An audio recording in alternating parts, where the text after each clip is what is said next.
नमस्कार, आप देख रहे हैं WH न्यूज जन जन की आवाज़। मैं विजय खौसे। हमारे चैनल को आपने सब्सक्राइब नहीं किया तो तुरंत करें।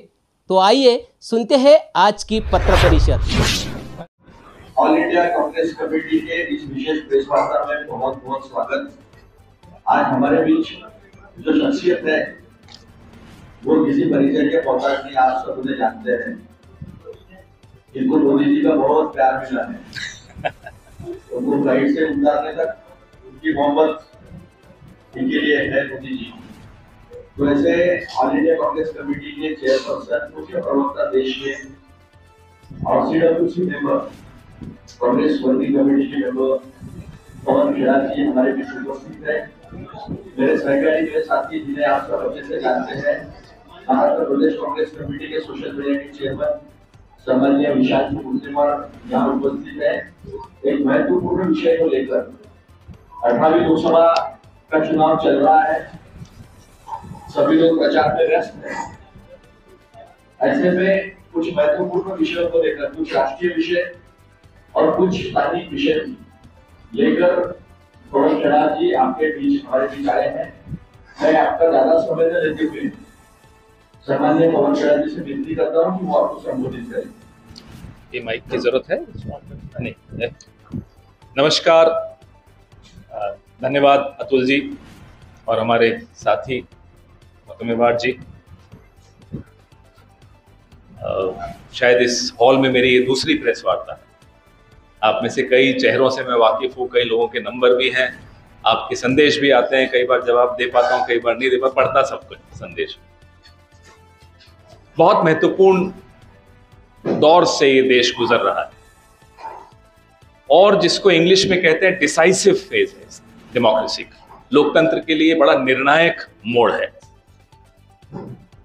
ये चुनाव तय करेगा कि देश और लोकतंत्र दीक्षा भूमि की धरती पर बैठकर मैं ये बोल रहा हूं, बड़े जिम्मेदारी से बोल रहा हूं कि हमारा संविधान बचेगा या नहीं बचेगा। सबसे बड़ा सवालिया निशान अब उस पर लग गया है। प्रधानमंत्री जी ने अभी 3 दिन पहले मेरे राज्य राजस्थान में जाकर बड़ी ऊंची आवाज में बोला कि बाबा साहब अंबेडकर जी खुद भी आ जाएं तो संविधान नहीं बदल सकता।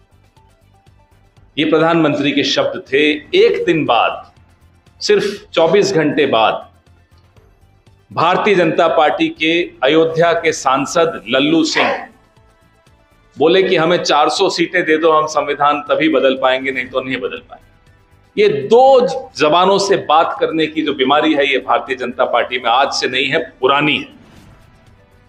इससे पहले ज्योति मिर्धा राजस्थान से चुनाव लड़ रही हैं, बोल चुकी हैं 400 सीटें तो हम संविधान बदल देंगे। उससे पहले अनंत हेगड़े कर्नाटक के इनके बड़े नेता हैं, वो भी यही बात बोल चुके।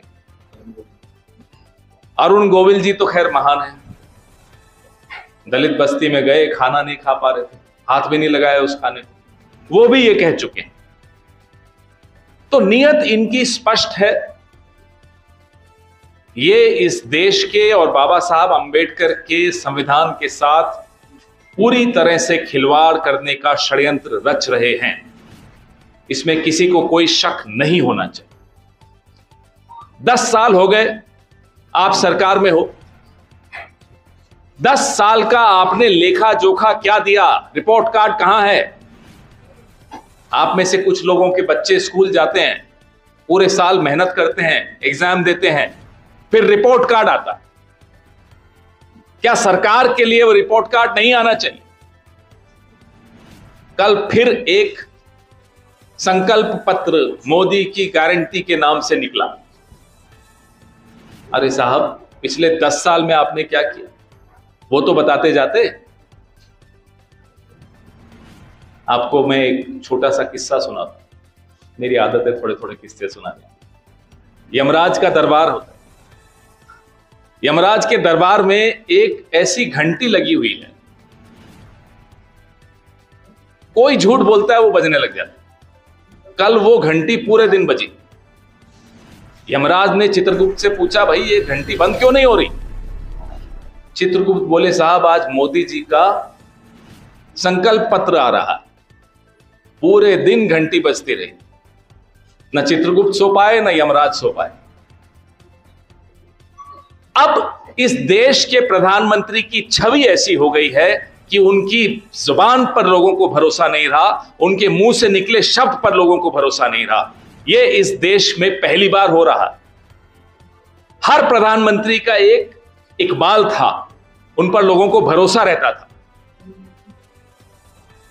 दो लोगों की सरकार, एक, अब तो दोनों सफेद दाढ़ी हैं, तो मैं नहीं कह सकता एक काली दाढ़ी एक सफेद दाढ़ी, अब तो दोनों सफेद दाढ़ी। दो लोगों की सरकार, वो तय करते हैं कि आरक्षण रहेगा या नहीं रहेगा, संविधान बदलना है या नहीं बदलना। नागपुर से तो बड़े बड़े नेता आए हैं, एक बहुत बड़े मंत्री भी हैं, नितिन गडकरी जी। ये सीएजी की रिपोर्ट है, सबको दिखाएंगे, बिल्कुल दिखाऊंगा। ये सीएजी की रिपोर्ट है। हमारी 10 साल की सरकार में जब सीएजी की रिपोर्ट आती थी, उस वक्त आप लोग डिबेट्स करते थे, उस पर चर्चा करते थे, संसद में चर्चा होती थी, सड़क पर आंदोलन होते थे और एक्शन भी लिया जाता था। ये सीएजी रिपोर्ट का क्या हुआ हमें नहीं मालूम। ये भारतमाला परियोजना की सीएजी रिपोर्ट है। बड़े गंभीर आरोप हैं, कोई छोटे मोटे आरोप नहीं है, बड़े भारी भ्रष्टाचार के आरोप हैं। कंपनियों ने, जिनको ठेके मिले, हजारों करोड़ के ठेके जिन कंपनियों को मिले, उन कंपनियों ने अपने दस्तावेज, अपने कागज, अपने डॉक्यूमेंट्स फर्जीवाड़े से बनाए और ठेके हासिल किए। ये मैं नहीं कह रहा, ये सीएजी रिपोर्ट कह रही है, ये मेरी जुबान नहीं है, ये सीएजी कह रहा है। भारत का छोटा आरोप नहीं है। 1 लाख करोड़ के बॉन्ड इन्हीं के मंत्रालय ने निकाले, बिना cabinet committee of economic affairs के अप्रूवल के। कभी हुआ है? इंग्लिश में कहते हैं बनाना रिपब्लिक। ये कोई बनाना रिपब्लिक है क्या कि जो मन में आया कर दिया, जिसके मन में आया कर दिया? 1 लाख करोड़ के बॉन्ड। हमारे वक्त national highway authority of India पर जो लोन था, ऋण था, वो 40,000 से कम था। आज जो इंटरेस्ट दे रहे हैं लोन पे, वो 38,000 करोड़ पे चला गया। पूरा ऋण 40,000 करोड़ का हमने लिया था। इन्होंने कितना ऋण ले लिया है उसको आपका अंदाजा आप नहीं लगा सकते, जिसपे इंटरेस्ट ये लोग 38,000 करोड़ का दे रहे हैं, बिना सोचे समझे, बेतहाशा। 1 लाख करोड़ के बॉन्ड का अप्रूवल लिए बगैर आपने कर दिया। क्या उस पे सॉवरेन गारंटी है? कहां है ईडी? कहां है सीबीआई? नोटिस गया क्या नितिन गडकरी जी को या इन कंपनियों को, या इन कंपनियों के खिलाफ एफआईआर हुई जिन्होंने फर्जी दस्तावेजों के आधार पर ठेके ले लिए, बड़े बड़े हजारों करोड़ के ठेके ले लिए फर्जी दस्तावेजों के आधार? ईडी सीबीआई को हम सबके पते मालूम है, अतुल जी का भी पता मालूम है, उत्तमेवार जी का भी पता मालूम है, मेरा भी पता मालूम है, सबका पता मालूम। हमारे एक साथी वरिष्ठ नेता चले गए वहां, उनका पता भूल गए, डायरेक्टरी से साफ, यहीं के पास ही के हैं, जानते हैं आप लोग। लेकिन इनमें से किसी को कोई ईडी नहीं, कोई सीबीआई नहीं, कुछ नहीं। क्यों? ये हमारे सवाल हैं, बड़े गंभीर सवाल हैं, क्योंकि सीएजी ने बड़े गंभीर आरोप लगाए हैं, नितिन गडकरी जी पर लगाए हैं, उनके मंत्रालय पर लगाए हैं, एनएचएआई पे लगाए हैं, भारतमाला परियोजना पर लगाए हैं, द्वारका एक्सप्रेसवे पर लगाए हैं। कोई छोटे आरोप नहीं है। जो कंस्ट्रक्शन का कॉस्ट है, जो कीमत है ये सड़कें और हाईवे बनाने, जो सीसीए का अप्रूव्ड कॉस्ट है उससे 2 गुना ज्यादा, डबल से भी ज्यादा। अभी भ्रष्टाचार नहीं है तो क्या है? इलेक्टोरल बॉन्ड का आपने किससे सुने? रोज सुन रहे हैं, आपके कुछ साथी निकाल के दे भी रहे हैं, कई चीजें ला रहे हैं। फॉरेस्ट और एनवायरमेंट क्लियरेंस के बगैर प्रोजेक्ट्स को आपने अप्रूवल दे दिया। नागपुर तो टाइगर कैपिटल है, बहुत जंगल आसपास बहुत हैं। आप सोचिए कि सारे जंगल साफ करने का आदेश दे दें बिना किसी अप्रूवल के, बिना किसी क्लियरेंस के, पर्यावरण की चिंता किए बगैर। इस तरह से ये इन्होंने काम किया है। और जो डिले, जो विलंब हो रहा है कंस्ट्रक्शन में, सिर्फ उस विलंब का नुकसान 91,000 करोड़। अभी तो मैंने आपको सिर्फ 4-5 बिंदु बताए हैं। ये रिपोर्ट आप जब पढ़ेंगे आपको समझ में आएगा कि हुआ क्या है पिछले 10 साल। मोदी जी अब भ्रष्टाचार पे जब बोलते हैं तो लोगों को हंसी आती है, लोगों को इलेक्टोरल बॉन्ड्स याद आ जाते हैं। वसूली का जो धंधा चला रखा है, धमकी दी, पैसा ले लिया, पोस्ट पेड और प्रीपेड सिस्टम चल रहा है। ईडी भेजी, फिर पैसा वसूल लिया। और चंदा और धंधा का जो कनेक्शन इन्होंने बनाया, पहले चंदा लो और फिर उनको धंधा दो कंपनी। ये आपको इसमें एनएचएआई के कामों में भी दिखेगा। और पूरी भारत सरकार इसी आधार पर चल रही है, पूरी भारतीय जनता पार्टी इसी आधार पर चल रही है। हर जिले में, इस देश के हर जिले में इनके 5 स्टार ऑफिस ऐसे ही नहीं बन रहे। ये पैसा कहां से आ रहा है? संघ के भी, संघ के अलग अलग जो संगठन है उन सब के कार्यालय बन रहे हैं, बड़े बड़े पैसे लुटाए जा रहे हैं। ये हो क्या रहा है? ये बाय 1 गेट 1 फ्री है क्या? कि बीजेपी को वोट दो, संघ साथ में मुफ्त में मिलता है? बिना चुनाव लड़े रिमोट कंट्रोल लेकर वो तय करते हैं इस देश में कौन क्या करेगा, कौन क्या खाएगा, कौन क्या पहनेगा, कहां कितना पैसा खर्च होगा, किस कंपनी से कितने पैसे लेने हैं। क्या इसलिए है ये सब? 10 साल बहुत होता है। 10 साल के बाद परिवर्तन आवश्यक होता है। हम लोग एक सकारात्मक एजेंडा के साथ आप लोगों के सामने आए हैं। हमारी जो 5 न्याय की बात राहुल गांधी और मल्लिकार्जुन खड़गे साहब करते हैं, पूरे देश को वो बात समझ में आ रही है।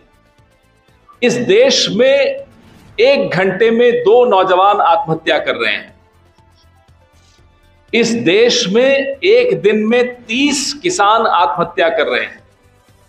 ये न्याय की बात जब राहुल गांधी करते हैं तो ये सब आंकड़े सामने रख कर फिर करते हैं, लोगों से बात करते हैं, किसानों से बात करते हैं, नौजवानों से बात करते हैं, फिर ये न्याय की बात की। तो 30 लाख नौकरियों की बात जब हम करते हैं तो हम पूरे दावे के साथ करते हैं, क्योंकि ये रिक्त पद हैं, ये वैकेंसीज हैं जो पिछले 10 साल में नहीं भरी गई है, हम भरेंगे, ये गारंटी है। हर गरीब परिवार की महिला को हर साल 1 लाख रुपए देंगे, ये गारंटी है। और हम ये कर पाएंगे, करके दिखाएंगे। पहले भी जो गारंटी दिया है वो करके दिखाया है। एमएसपी को कानूनी दर्जा देंगे, ये गारंटी है। पहली नौकरी पक्की, ये नौजवानों को वादा है, ये गारंटी है। आप देख रहे हैं किस तरह से 45 साल का बेरोजगारी का रिकॉर्ड टूटा है, ये मजाक नहीं है। और सबसे नौजवान देश है ये, विश्व का सबसे नौजवान देश है भारत। जवानों की संख्या हमारी जनसंख्या का 65% हिस्सा है। उनके साथ जो अन्याय हुआ, राहुल गांधी के दिल पर वो बात चुभी। हम अपने इस सकारात्मक एजेंडा और इस मैनिफेस्टो के साथ, न्याय पत्र के साथ आपके सामने आए। जैसा मैंने आपको कहा, अगर संविधान बचाना है, लोकतंत्र बचाना है, अपने नौजवानों को बचाना है, अगली नस्लों को बचाना है, किसान को बचाना है, उसकी फसलों को बचाना है, तो इस बार वोट बदलना होगा, सरकार बदलनी होगी। देश के जो सामाजिक सौहार्द था उसको छिन्न भिन्न कर दिया। हम बचपन से देखते आए हैं, सब एक दूसरे का त्योहार मनाते थे, खुशी खुशी मनाते थे, पूरा साल हर्षोल्लास से गुजरता था। ये नहीं देखते थे कि किस जाति का त्योहार है, किस धर्म का त्योहार है, सब मिलकर करते थे, खेलते थे। आज क्या स्थिति हो गई? हर चीज का राजनीतिकरण। ये पहले कभी नहीं हुआ, न कांग्रेस ने होने दिया, न होने देगी। कांग्रेस क्या, ये देश नहीं होने देगा, क्योंकि इस देश की तासीर अलग है और नागपुर इस देश का भौगोलिक दिल तो है ही। आंख बंद करके नागपुर के बारे में सोचो तो ये देश का धड़कता हुआ दिल है। इस देश की धमनियों में जो खून बहता है वो इस धड़कते हुए दिल की वजह से बहता है। और नागपुर तय करेगा कि सरकार बदलनी है तो सरकार बदलेगी। आपके सवाल।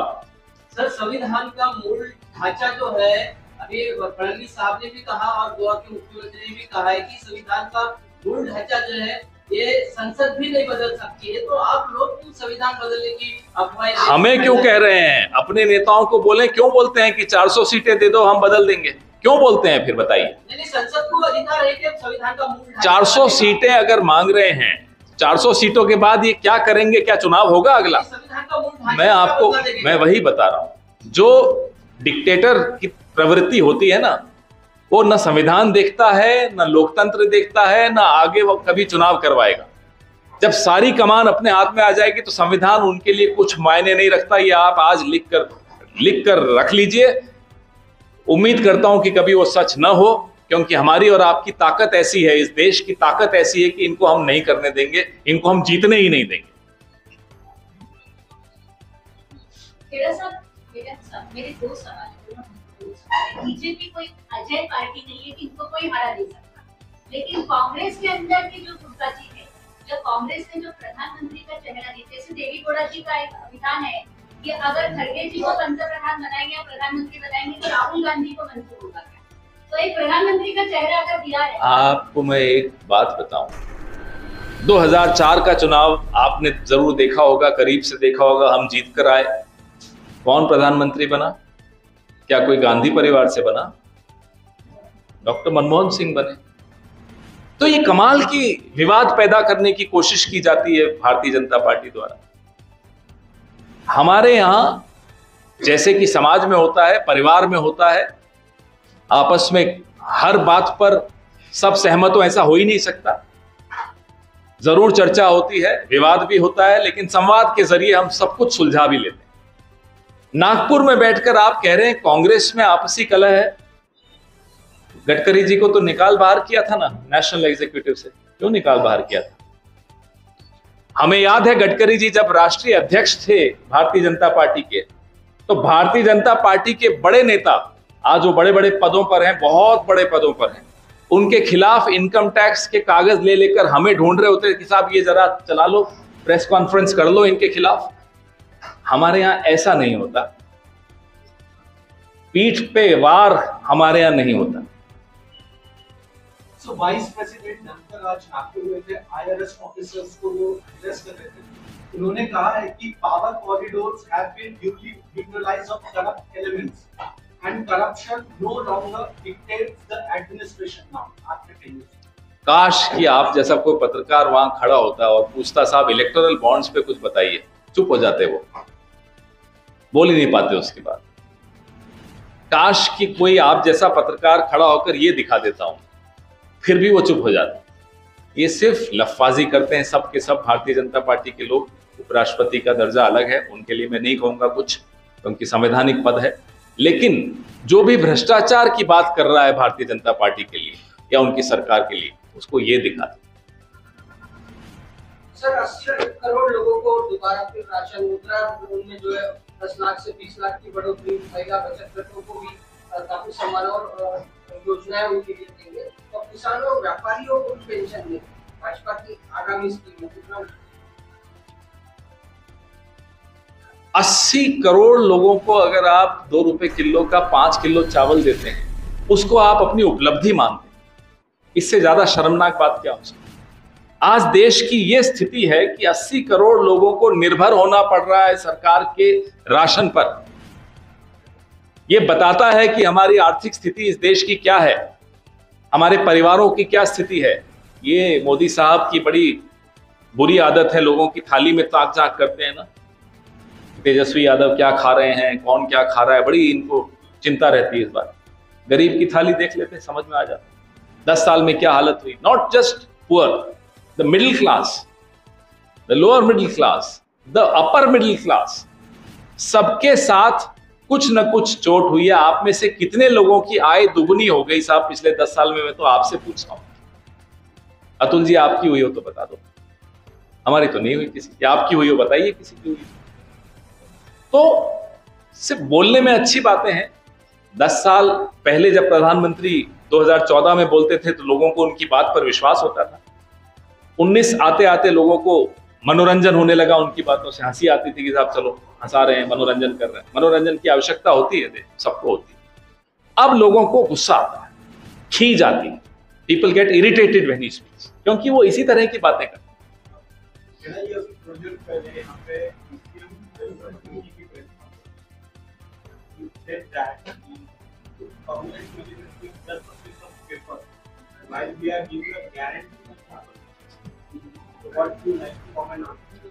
जो people who have stolen the word guarantee from us are now talking about guarantees.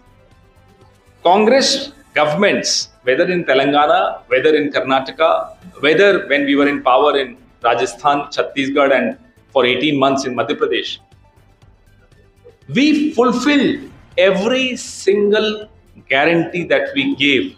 In Telangana and Karnataka, this is a work in progress because we are young governments there. In Himachal, we are a very young government. Everywhere, Congress's performance can be measured with what they have said. You cannot compare this. Even one page of our manifesto with theirs, it's an insult to our manifesto, because our manifesto was prepared thanks to the inputs we got from lakhs and lakhs of people across the country from different social strata. पवन जी, प्रधानमंत्री से जब हमारे यहाँ एक सवाल किया गया कि इलेक्टोरल बॉन्ड्स को लेकर के तो बातें कही जा रही, उसका आपका क्या जवाब है? प्रधानमंत्री का कहना था कि इलेक्टोरल बॉन्ड्स के चलते ट्रांसपेरेंसी आई थी, कौन दे रहा है, किसको दे रहा है, कितना दे रहा है, सब पता लगता है। प्रधानमंत्री ने प्रेस कॉन्फ्रेंस की थी क्या? हाँ, मैंने सोचा प्रेस कॉन्फ्रेंस कर दी।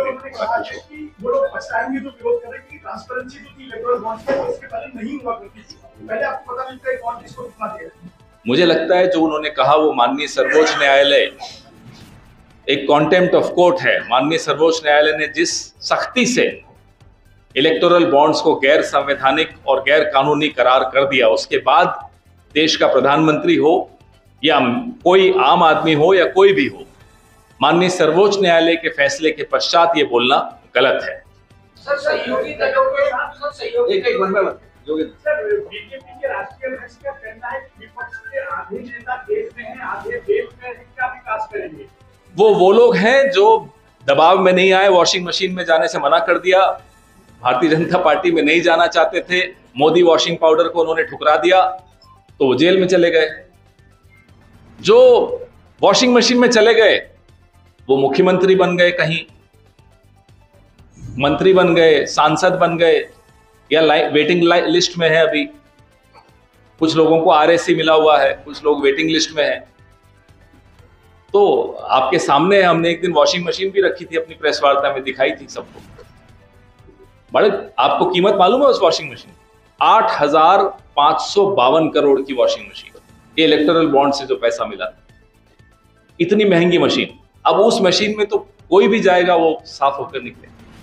सर, मेरा एक सवाल है, मोदी जी ने कहा था 2014 और 2019 के चुनाव में, पहले चुनाव में कहा था कि नहीं आएगा और दूसरी इसमें कहा था कि 15 लाख खाते में डालें। इस पे आपका क्या होगा?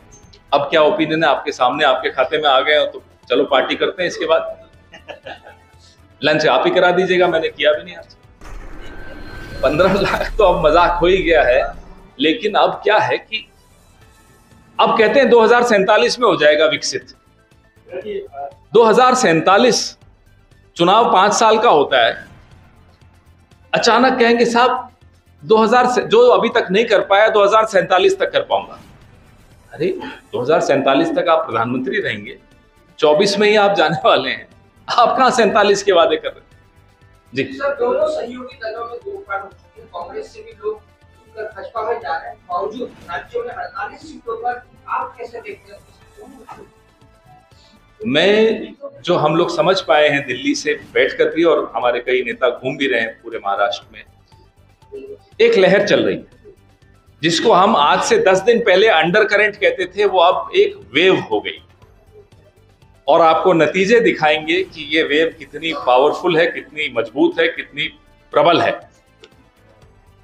ईवीएम को लेकर कोई विषय तो अब देखिए, ये चुनाव तो जनता लड़ रही है, हम नहीं कहते कि हम लड़ रहे हैं। जनता के मन में जो संशय है, जनता खुद वो संशय दूर करना चाहती है। एक बात का अफसोस हमको है, लोगों को भी है, वोटर्स को भी है, कि चुनाव आयोग ने हमारी बात क्यों नहीं सुनी कि साहब वीवीपैट्स भी सारे गिनो, उसमें तो कुछ गलत नहीं था। तो ये अफसोस है कि हमारी बात, हमें टाइम तक नहीं दिया चुनाव आयोग ने। देश के 12 प्रमुख दलों ने चिट्ठी लिख लिख कर चुनाव आयोग से समय मांगा इस पर, लेकिन चुनाव आयोग किस दबाव में था हमें नहीं मालूम, समय नहीं दिया।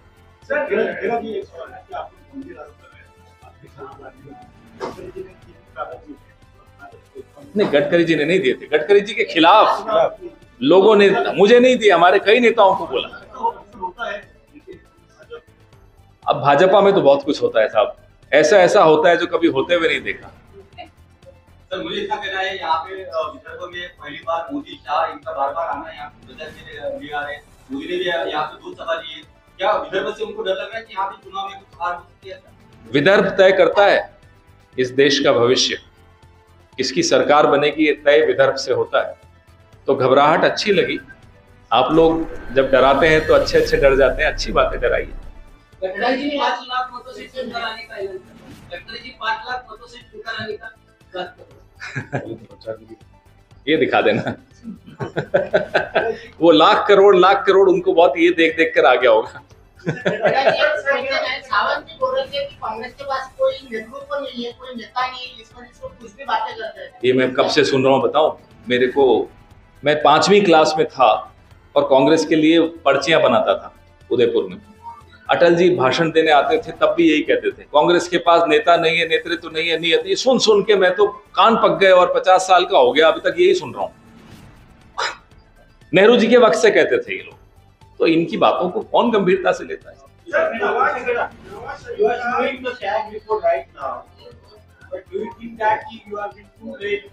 No, we mentioned it in the past also. We did several press conferences on the Bharatmala project, on this CAG report, on Dwarka Expressway. We've been doing such press conferences. We've been talking about it.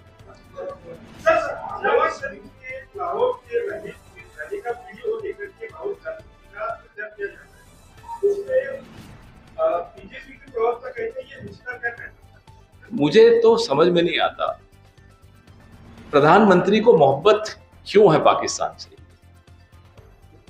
मैं आपको एक उदाहरण देता हूं। हमें कहते हैं साहब टुकड़े टुकड़े गैंग है। हाँ है, हमने तो पाकिस्तान के 2 टुकड़े किए हैं। इन्हें बड़ी आपत्ति, आज तक परेशान है कि साहब हमने पाकिस्तान के 2 टुकड़े क्यों कर दिए। वो हमसे सवाल पूछते हैं पाकिस्तान पे जो खुद बिना बुलाए वहां केक खाने चले गए। ये सवाल पूछते हैं हमसे पाकिस्तान पे जिन्होंने ISI को पठानकोट के एयरबेस कैंप में बुला लिया निरीक्षण करने के लिए और ISI को क्लीन चिट दे दी। पाकिस्तान कांग्रेस के नाम से थर थर कांपता है। उसे 1971 याद आ जाता है, उसे और भी तमाम वो जंग याद आ जाते हैं जो हमने उनको हराया और उनके दांत खट्टे कर दिए। मोदी जी, पाकिस्तान से जो प्रेम है आपका, इलेक्शन हारने के बाद चले जाइएगा, घूमते रहिएगा, वहां घूमिएगा, नवाज शरीफ जी के साथ बैठकर केक खाइएगा, लेकिन अभी क्यों इतना मोहब्बत दिखा रहे हो पाकिस्तान के साथ? सर, कुछ महीना पहले G21 करके अधिवेशन हुआ था, नागपुर में भी हुआ था और मुंबई में भी हुआ था। कई 20 देशों से करीब प्रतिनिधि आए थे। उसमें देश का क्या एजेंडा रहेगा और क्या उसमें पूछिए ना नरेंद्र मोदी जी को। एक तो आप बोलिए साहब प्रेस कॉन्फ्रेंस जाते जाते एक तो कर दीजिए, बनती है एक भी प्रेस कॉन्फ्रेंस नहीं करे। ये इतिहास बनाकर ये प्रधानमंत्री जा रहे हैं, प्रधानमंत्री पद छोड़कर।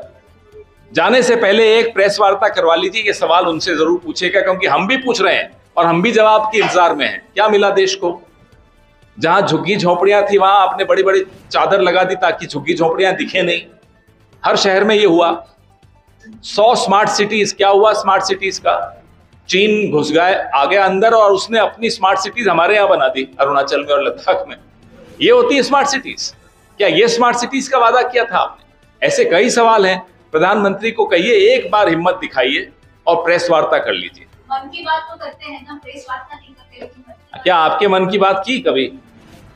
धन्यवाद। Thank you.